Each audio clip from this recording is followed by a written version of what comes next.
اول يوم ليا في المانيا اتحبست في المواصلات، كنت هدفع غرامه 60 يورو، كان ممكن اتحبس، كان ممكن ابات في الشارع، كان ممكن يتنصب عليا. حصل مواقف كتير غريبه على يوم واحد، وكنت الى حد ما مرعوب لان انا ما اعرفش اي حد، ما بتكلمش اللغه. ايه الحاجات اللي انت محتاج تاخد بالك منها كويس جدا اول يوم ليك توصل فيه في اوروبا عشان ما تعديش بالكوارث اللي عدى بيها غيرك؟ هحكي لك على شويه حاجات مرعبه جدا وصادمه جدا، وهقول لك على شويه نصايح عشان اول ما توصل لاوروبا سواء سياحه او دراسه او اي حاجه ما تتسوحش وما تتبهدلش. يلا بينا. اول ما وصلت الهوستل، وفي فرق ما بين الهوستل والهوتيل. الهوستل ده انت 6 اشخاص او 4 اشخاص بيباتوا مع بعض في اوضه واحده، وبيكون السعر ارخص. الاوتيل انت لوحدك في الاوضه. فانا بما ان الهوستل ارخص فقررت ان انا اروح في الهوستل. وصلت بالليل، في 6 اشخاص نايمين في نفس الاوضه. نمت، صحيت، كان الحمام في اخر الدور. رحت الحمام، ومعنى ان الحمام اخر الدور يعني ان في اوض كتير جدا مشتركه في الحمام ده. اخدت الفريش باص بتاعي لان انا عارف من الاول ان مفيش شطافات هناك، فاخدت الفريش باص بتاعي، مليت ميه، دخلت الحمام، الحمد لله خرجت. اول ما خرجت من الحمام لقيت راجل كده شكله عربي شيك، لابس بدله شكلها نظيف جدا، وواقف فاتح رجليه الاتنين بعيد عن بعض كده شويه، وعمال يبص حواليه ومتضايق وعرقان قوي. فانا يعني استغربت من المنظر. فهو شافني وانا ماسك الفريش باص في ايديا، فبص لي كده وقال لي Arabic, do you speak Arabic؟ فقلت له بتكلم عربي. قال لي مصري يا اخوي؟ قلت له مصري. قال لي انا اخوك فلان الفلاني من العراق. قلت له اهلا بيك يا اخي، خير؟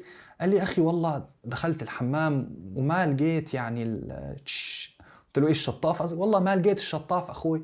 فقلت له لا، ما هو في اوروبا ما فيش شطافات، انت لازم تبقى جايب معاك حاجه زي دي. ووريته الفريش باز، قلت له بتدوس كده هي بتطلع ميه. قال لي اخي والله ما معي اي شيء. وبعد كده انا قلت يعني مش حاجه لطيفه برضو ان انا بستخدمها لسه في الحمام واديها له، طب وهستخدمها انا بعد كده ازاي؟ قال لي اخي انا والله يعني وضعي صعب انا وعمال يعرق، يعني هو شكله متوتر جدا. فقلت له طب يعني هو انت ممكن تجيب ازازه ميه بقى وبتاع. فلما شرحت له فكره ازازه الميه حس ان هي الى حد ما عمليه، فقال لي طب معلش استاذنك تروح تجيب لي ازازه لان انا مش هعرف امشي شويه. فقلت له اكيد طبعا، وقمت رحت جبت له ازازه الميه وجيت اديتها له ودخل قضى نفسه. الشاهد من القصه دي كلها، سافر بالفريش باص بتاعك عشان من غير الشطافه هتتعذب. موضوع المناديل ده بص ملوش اي 30 لازمه، وحاجه كده مش نظيفه وفيها يعني. سافر بالفريش باص بتاعك، ده رقم 1. رقم 2، لما ركبت المواصلات اول مره ركبت الترام ماشي في الشارع، لقيت المحطة بتاعتي، منتظر ان الترام هيقف، الترام ما وقفش، المحطة فاتتني. فضلت مكمل مع الترام 5-6 محطات بعد محطتي ومش فاهم هو ليه ما بيقفش. وقمت اتمشيت عشان اشوف السواق فين، اخبط عليه اقول بيبقى قاعد كده جوه كابينه، اخبط عليه عشان يقف. بس كانت الكابينه اللي انا قاعد فيها ما فيهاش سواق. فضلت محبوس لحد ما القطر فتح الباب او الترام فتح الباب وانت نزلت جري. وبعد كده قعدت اقول ايه التخلف ده؟ يعني ما انا في مصر بقول له على جنب يا اسطى وبنزل. وبعد كده ركبت المره اللي بعديها الخط الراجع وبدات ادقق حواليا، فاكتشفت ان العواميد فيها زرار احمر بدوس عليه عشان يعمل ستوب. صعيدي في الجامعه الامريكيه، همام في امستردام، حاضر جميل سف زي ما انت عايز. ده حصل لي وحصل ناس كتير قبليا وبعدي، بقول لك عشان ما يحصلش معاك. جوه كل مواصله في زرار بتدوس عليه المواصله بتقف، ده رقم 1. رقم 2، التذكرة بتاعتك مش مجرد ان انت قطعت تذكرة كده خلاص خلصت، لا، انت في خطوة اهم من قطع التذكرة، وهي انك بتفاليديت التذكرة. جوه كل المواصلات او معظم المواصلات في جهاز بتدخل فيه التذكرة، بيختم عليها الساعة اللي انت ركبت فيها واليوم، عشان ما تقطعش تذكرة وتستخدمها تاني يوم مثلا. فالفاليديشن ده مهم. انا بقى اصلا اول ما ركبت كانوا قايلين لي في الجامعة انت طالب، والطالب بيركب ببلاش. ربنا يهديه اللي قال لي المعلومة، كان ولد روماني ربنا يهديه. فركبت القطر وركبت قصدي الترام وانا مش معايا تذكرة على اساس ان انا طالب. وتصادف ان انا لما ركبت ان طلع كمساري لابس واضح جدا ان هو كمساري، طلع قال لي التذكرة بتاعتك. وعلى فكرة الكمساري مش بيطلع دايما، نادرا لما بيطلع. فطلع الكمساري التذكرة بتاعتك، فردت عليه بالانجليزي انجلش، I don't speak عربي، اعمل ايه يعني؟ فقال لي بالانجلش يور تيكت. فانا بصيت كده قلت له التيكت انا طالب، تحب اطلع لك اي دي بتاع الجامعه؟ الموقف ده بستر ربنا عدى وهو عدها لي، لكن هو مفيش حاجه اسمها اي دي الجامعه، في حاجه اسمها التذكره بتاعه الطالب اللي بيركب بسعر معين مش ببلاش. فطبعا انا ما كانش معايا التذكره دي ولا كان معايا اي تذكره اصلا، بس عدت بستر ربنا. وعرفت بعد كده ان انا لو كنت اتقفشت كنت دفعت 60 يورو وانا واقف. فده معناه انك انت هتركب بتذكره صحيحه وهتعمل فاليديشن للتذكره. لو انت مشترك اشتراك شهري او الاشتراك اللي هو 6 شهور بتاع الطلاب، بتطلع له الورقه اللي بتثبت الاشتراك بتاعك وبيشوف صورتك، حتى ساعات ممكن يطلب منك البطاقه عشان يتاكد ان الاسم هو الاسم وخلاص وبتعدي. فكده لازم تركز في تاني حاجه في موضوع المواصلات. تالت حاجه محتاج ان انت تنزل عندك على التليفون الجوجل مابس والجوجل ترانسليت وتخليه يشتغل اوفلاين. لما تخش في الاعدادات بتاعه الجوجل مابس والجوجل ترانسليت هتلاقي ان في اوبشن ان انت تستخدمه من غير نت. فعل الاوبشن ده لانك هتوه كتير، لان بحكم ان انت لسه جديد في البلد هتوه ومحتاج ان انت تعرف الطريق، فهتشغل الجوجل مابس وهيبقى في كلام انت عايز تقوله او تسمعه من حد وانت مش فاهم، فهتحتاج ان انت تشغل الجوجل ترانسليت. الاتنين فعل فيهم الاختيار ان هم يشتغلوا من غير النت. لو مسافر في الصيف ما تاخدش معاك هدوم كتير. في مكان هناك او في مكان هنا في المانيا اسمه بري مارك او برايم مارك حسب الناس بتنطقها ازاي، وفي مكان تاني اسمه سي اند اي.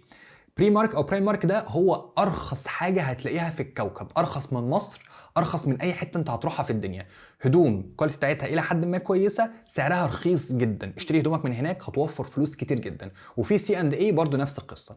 بس لو انت رايح في الشتاء هقول لك اشتري منهم او كل حاجه، بس هتحتاج تجيب جاكيت شتوي، جاكيت كده تقيل حلو، هيكلفك حبه حلوين، ممكن تدفع فيه 200 300 يورو مثلا. بس الجاكيت ده مش هتلبس غيره طول الشتاء، بتلبس زي ما بتلبس تحت ومن فوق بتلبس الجاكيت ده. الشتاء كوفيتك معاك، الايس كاب بتاعتك، تلبس الكلسون تحت، في ناس بتسقع من تحت، انا من الناس اللي من تحت محتاج البس. ومحتاج ان انت تلبس جوانتي، وخلاص كده انت بقيت مقفز يا دوبك، بس وشك هو اللي باين، ساعات مناخيرك ممكن توجعك بتاع، بس حاجات بسيطه. وده بيبقى في ايام محدده في السنه، بقيه السنه الجو عادي جدا بنفس الهدوم الشتوي بتاعت مصر، الدنيا ممكن تمشي يعني بالزق يعني. فده كده بالنسبه لموضوع الهدوم سواء جاي صيف او شتاء. وتشتري منين الهدوم. عندك بعد كده فكره الاكل، في اكل حلال وفي اكل حرام. ما ينفعش تروح ماكدونالدز وتقول انا هاكل فراخ اصل ده حلال، لا، هو في اكل حلال وفي اكل حرام. الاكل الحلال اللي هو المذبوح على الشريعه الاسلاميه والى اخره، الاكل ده موجود في السوبر ماركتات التركي اللي حاطين اللوجو بتاع ان هم حلال. طب لو دخلت سوبر ماركت تركي ولقيت ان هو بيبيع خمره، غالبا الاكل هيكون مش حلال. لو رحت اشتري من بتاع الشاورما اللي هي ما تسمى بالدونر، ورحت اشتري من المحل وحاطط لي ختم الحلال قد كده وبيبيع خمره، ما بشتريش منه عشان ما بقاش متاكد اذا كان فعلا الاكل حلال ولا لا. ليا طريقه كده عشان اتاكد الى حد ما الموضوع المكان حلال ولا لا. اول حاجه ان هو يكون مش بيبيع خنزير. الحاجات التركي، الحاجات اللي مش تركي او الحاجات اللي مش عربي غالبا هي اصلا كده مش حلال، فمش فارقه، كل اكل نباتي. وتاكد ان هو ما فيهوش خمره. بس الاماكن التركي لان هي منتشره كتير جدا اتاكد من ان هي حلال ولا لا. رقم 1 اتاكد ان هو ما بيبيعش خمره. رقم 2 اتاكد ان هو ما بيبيعش خنزير. رقم 3 اتاكد من الختم الحلال. رقم 4 اساله واتاكد منه. من الكلام هتفهم. في ناس بتكلم معاه هو حلال ولا لا، يقول لي ما كله حلال. اللي يقول لي كله حلال اقول له شكرا وامشي. اللي يقول لي لا احنا حلال عشان بنجيب من اماكن كذا واللحمه جايه لنا من المكان الفلاني فبناء عليه هي حلال، وابص على الثلاجات الاقي كله تمام وهو مش بيدي خنزير، خلاص تمام ان شاء الله هسمي الله واقعد اكل هناك. طيب السوبر ماركتات، هل العيش ممكن يبقى فيه خمره؟ العيش ممكن يبقى فيه خمره. هل الشوكولاته ممكن يبقى فيها خمره؟ الشوكولاته ممكن يبقى فيها خمره. هل الايس كريم ممكن يبقى فيه خمره؟ الايس كريم ممكن يبقى فيه خمره. لازم كل منتج بتمسكه بتبص على ظهره وبتقرا فيه خمره ولا لا. غالبا لما بيبقى فيه كحول او فيه خمره او حاجه بيكتبوها بخط واضح يا بالاحمر يا بالاصفر، فخلي بالك اقرا قبل ما تاكل. لان انا في عيش كنت بجيبه سنه كامله، عيش عمري ما فكرت ان العيش فيه مشكله، وانا خارج من السوبر ماركت واحد شافني قال لي اخي هو انت عربي؟ عربي. انت مسلم؟ مسلم. اخي العيش ده فيه كحول. قلت له عيش؟ قال لي فيه كحول.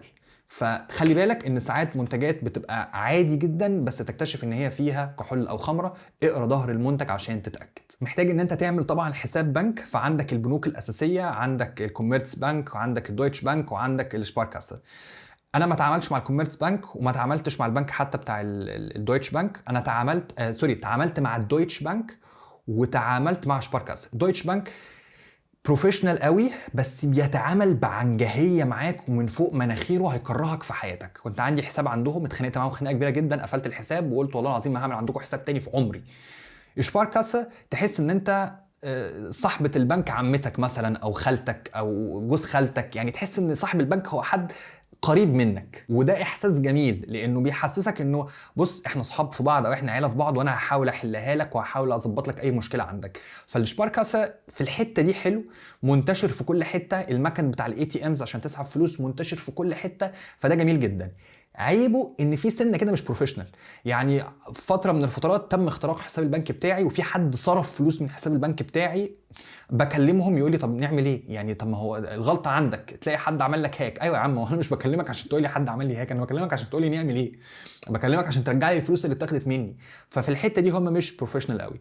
البديل يعني ده الموديل اللي معظم الناس تمشي عليه، بيعمل حساب على الشباركاسه، بينزل عليه المرتب، بينزل عليه الحاجات الاساسيه، يتخصم من عليه الايجار والى اخره، وتعمل حساب تاني على بنك من البنكين اللي هقول لك عليهم، اللي هي البنوك الاونلاين السهل استخدامها، اللي سهل انشاء الحساب بتاعها. عندك حاجه اسمها N26 وعندك حاجه اسمها فيفيد.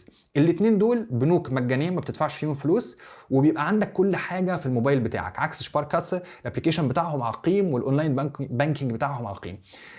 بتيجي بقى على موضوع الاونلاين بانكينج في N26 او فيفيد، لو في حد عمل لك هاك وفلوس اتخصمت، تقدر ان انت ترجعها من جوه الابلكيشن، فعندك تحكم اكتر، بلس ان تقدر تشتري اي حاجه اونلاين، فالموضوع بيبقى خفيف والحساب مجاني، فما بتدفعش فلوس يعني يا بلاش.